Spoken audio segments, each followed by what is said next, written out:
자, 오늘은 과거 복귀 한번 해보도록 하겠습니다. 솔직히 말씀드리면 그 챌린지를 제가 할 때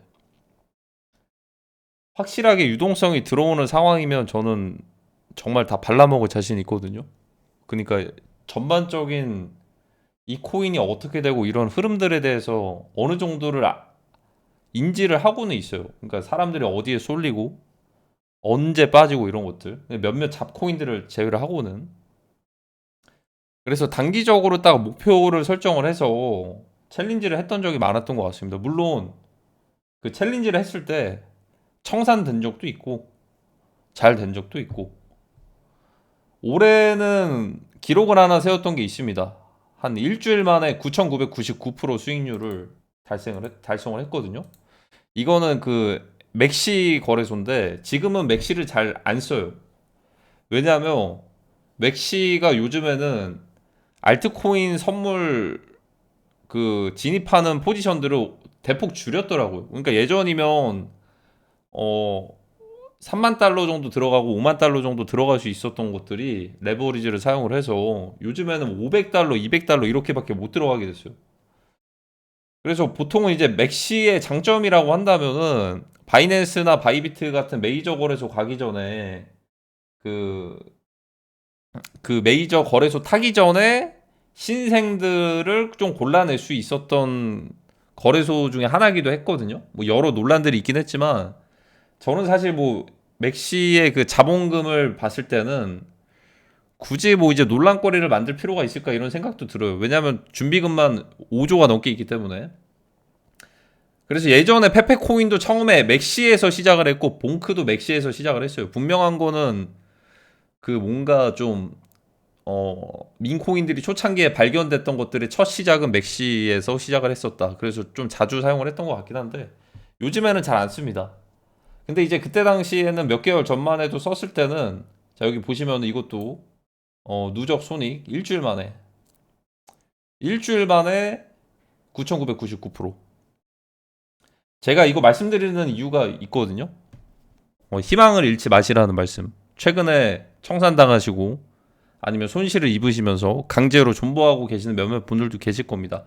티는 안 내시겠지만. 근데 냉정하게 판단 기준을 뭐 말씀드릴 수는 없겠는데 언젠가는 사이클은 온다라는 말씀을 드리고는 싶어요. 자, 저는 이렇게 기간을 정해가지고 챌린지하는 형태를 정말 좀 잘합니다, 사실. 그래서 예전에 아주 또 예전이긴 한데 단기간에 이것도 최고의 수익률을 기록을 했던 적이 있습니다. 트레이딩에서. 그 당시 비트맥스 거래소를 자주 사용을 했던 기록인데 이것도 위변조 조작이 없습니다. 자, 비트코인 5개를 시작으로, 저는 그래서 이거를 보기가 싫어요. 왜냐하면 이거 금액들 그냥 들고만 있어도 500억인데 씁쓸하죠.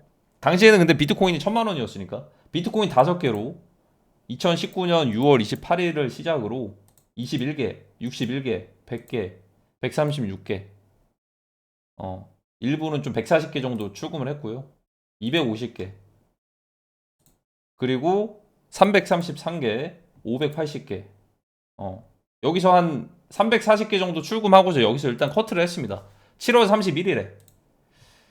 비트코인 개수를 가장 많이 불려봤던 경험이라고 한다면은 비트코인 5개로 600개 가까이, 700개 가까이를 좀 불린 적이 있습니다.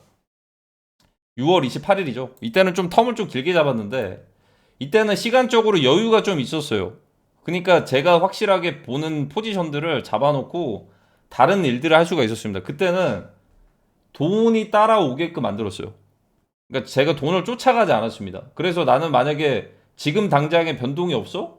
아, 다음에 언젠가는 변동은 무한하니까 그때 먹으면 되지라는 마인드가 있었는데 요즘에는 이게 타이트하게 좀 이제 기간이 좀 짧아졌던 이유는 지금은 솔직히 말씀드리면 지금은 돈을 쫓아가고 있는 상황이다.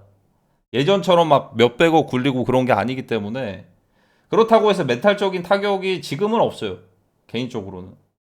뭐 솔직히 말씀드리면은 누군가는 몇 천만 원 잃고서 신세 한탄을 하면서 이러시는 분들도 계실 거예요. 코인 하시다가.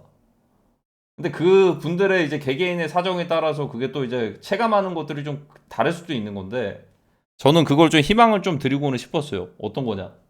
아니 몇백억 벌고 몇천억 벌었는데 그거 들고만 있었어도 지금 몇천억인데 멘탈적인 타격이 없다. 아쉬운 것도 없습니다, 지금은. 저는 언젠가는 다시 벌 수가 있을 거라는 믿음은 있습니다. 실제로 그런 이제 근사치에 도달을 하기도 했고. 근데 한 두 번 정도, 세 번 정도 좀 고꾸라지기도 했어요. 그게 이제 재작년에 2023년에는 실리콘밸리 빔이고 작년에는 이제 그 대선 빔 때.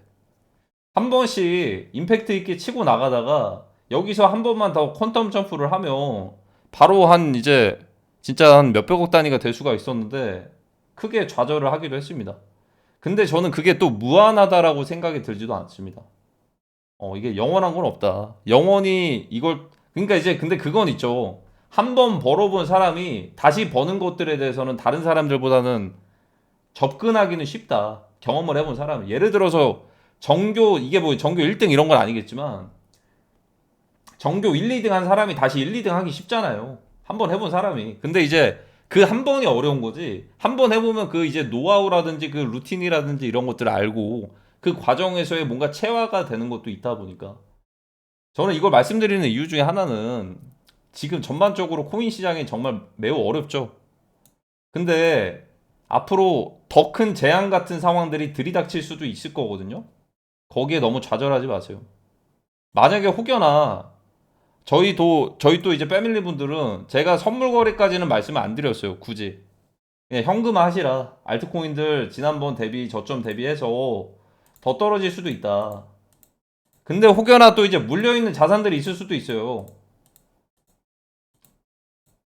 근데 물린 게 뭐 한두 개가 아니고 그냥 모든 코인이 다 이래요. 보이시죠? 모든 코인이 다 이렇단 말이에요.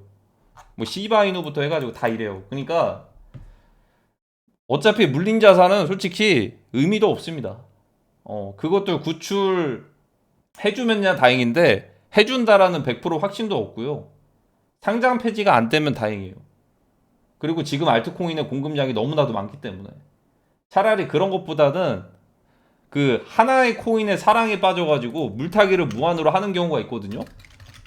작년에 그러신 분들이 굉장히 많았는데 실제로 그 무한 물타기를 하다가 한때는 10만 원에 도달했던 플로우 같은 코인들이 한때는 10만 원.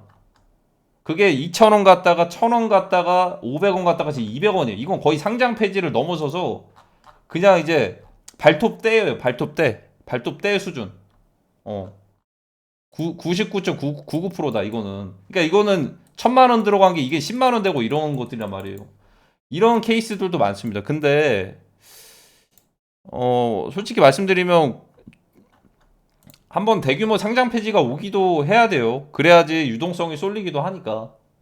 근데 개인적으로는 이제 이 그 밈이라는 테마가 옆에 붙은 거를 보면은 시바이누도 그렇고 뭐 밈 태그가 붙은 거를 보면은 뭐 다음에는 이제 밈들이 좀 그래도 반등을 슈퍼 사이클 때는 반등하는 날이 오지 않을까라는 생각이 들고 저는 근데 이제 올해는 힘들어 보입니다. 개인적으로는. 올해도 힘들고 진짜 오려면 26년 진짜 늦으면은 12월이고 빠르면은 7월 되지 않을까? 이런 생각이 들기도 합니다. 왜냐하면 다가오는 거는 3차 세계대전 이 사이클이기 때문에. 그래서 혹여나 만약에 그 지금 자산 시장에서 특히나 어차피 자산들을 만약에 손실을 보셨으면 그거 다 잊어버리시는 게 낫습니다. 저야 뭐 잊어버리기 그 얼마나 힘들었겠습니까? 그쵸? 이거 그냥 들고만 있어서도 600억이에요. 그냥 트레이딩 안 하고. 나 근데 들고 있으려고는 했어요. 들고 있으려고는 했는데 중간에 코로나 빔 때 한번 또 매매를 했죠. 근데 이제 거기에서 한 절반 정도가 갈렸던 것 같아요. 코로나 빔을 계정을 두 개를 양방으로 했는데 하나는 숏 포지션을 들어가고 하나는 롱 포지션을 들어갔었어요. 그때 당시에. 그러니까 이제 장기적으로 나는 떨어질 거를 1만 달러에서 그때 당시 코로나 때 3천 달러까지 떨어질 거를 생각을 하고 포지션을 숏 포지션을 잡아놨어요. 스윙. 이거는 어쨌든 떨어질 거니까 이거는 두고서 단타 계정으로 굴렸어요. 근데 단타 계정의 수익이 훨씬 더 많이 났거든요. 그때 당시에. 근데 코로나 바임 때 그 정도까지 빨리 떨어질지 모르고서 단타 계정 날라가고 그나마 숏 포지션 스윙 잡은 걸로 그게 좀 맨징이 됐어요. 그래서 그 바닥에서부터 시작을 해서 다시 그 상승하는 사이클에 또 이제 2020년 그 원유 마이너스 유가 사태 나고 그때부터 좀 열심히 달렸었는데, 제가 그때도 느꼈던 것도 그렇고 그때 느꼈던 게 뭐냐면, 이런 일들이, 그 재앙 같은 일들이 예고치 않게 온다. 그때도 생각을 못했어요. 그렇게까지 빨리 떨어질 줄은. 저는 뭐 천천히 계단식으로 이렇게 지금 떨어지는 것처럼 계단식으로 쭉쭉쭉 이렇게 갈 줄 알았는데, 그때는 어떻게 갔냐면, 그때 차트도 있을 텐데 코로나 때 그때는 이제 천천히 갔어요. 처음에는 천천히 갔어. 근데 한 4일 만에 이렇게 쇼크가 왔어. 쇼크가 이렇게 한 번에. 그러니까 이거는 전혀 누구도 생각을 못했을 거고, 이렇게까지 빨리 떨어질 줄은. 그래서 비트맥스에서는 서버를 닫아버렸어요. 비트맥스는 서버를 닫아가지고, 이 서버를 닫아서 그나마 비트코인이 원래는 1000달러까지 가려고 했는데 이거를 비트맥스가 서버 닫아서 막았습니다. 그러니까 이제 앞으로 다가오는 하이퍼리퀴드 거래소에서의 다가올 상황일 수도 있는데, 이 그 비트맥스가 파산할 뻔 하기도 했어요. 거기에 대한 이제 공격의 배후가 FTX의 SBF 알라메다 리서치라는 썰도 많이 돌았기도 했죠. 왜냐면 SBF가 격분을 했거든요. 비트맥스 왜 서버 닫았냐? 시스템적인 오류로 닫았다라고는 하는데 우리가 생각했을 땐 말이 안 된다라고 했거든요. 근데 아서웨이지가 나중에 한 방을 또 날리기도 하죠. 진짜 말 그대로 먹힐 뻔했어요. 지금의 비트맥스가 거래량이 많이 좀 뺏기긴 했는데 없어질 수도 있었습니다. 그때 당시 서버를 안 닫았으면. 그래서 다행히 좀 서버를 닫아가지고 그때부터 반등이 오기도 했고, 여러 가지 좀 생각이 드네요. 저는 그 희망을 좀 드리고 싶습니다. 어떤 희망이냐? 희망 고문 말고 다음 사이클에 언젠가 사이클이 오니까 지금 무리하지 마시고, 저는 그냥 이제 앞으로 다가오는 재앙 같은 상황들에 대응하기 위해서 몸풀기를 하는 거고, 개인적으로 국제 정세만 많이 말씀드리다 보니까는 완전 제가 원래 저희 채널이 제 크립토 인사이트 일기장 그런 채널인데 그 색깔을 좀 잃어버린 느낌이 좀 들기도 했어가지고, 좀 이제 한번 좀 증명을 한번 하지 않았을까, 증명을 한 게 아닌가 이런 생각이 듭니다. 증명이 이 정도로 뭐 될지는 모르겠지만 나중에는 언젠가는 그 더욱 크게 성장하고 복구하는 날이 오면은 좋을 건, 감회가 좀 새로울 것 같네요. 그 복구라는 게 제가 생각하는 금액은 뭐 엄청 클 수도 있겠지만 뭐 하다 보면 뭐 되겠죠. 하다 보면은 코인 시장은 어쨌든 침체기가 오더라도 결국에는 미국 주식장이 몇십 년간 쭉 갔던 것처럼 코인도 그런 식으로 갈 거거든요. 근데 그게 오기 전에 한번 쇼크가 올게, 그게 좀 걱정이죠. 그 재앙 같은 일이 얼마 안 남았습니다. 근데 이제 제가 볼 때는 그 쇼크가 오면은 오히려 기회가 될 것 같기도 하고, 솔직히 알트코인들 떨어질 게 더 있나? 쇼크 다음에 떨어질 게 더 있을까? 이런 생각이 들기도 해요. 개인적으로는 그게 마지막 쇼크가 될 것 같다. 그게 마지막 패닉셀이 될 것 같다라는 생각이 들고, 오히려 그 인내하시는 분들은 그 패닉셀이 기회가 될 수도 있을 겁니다.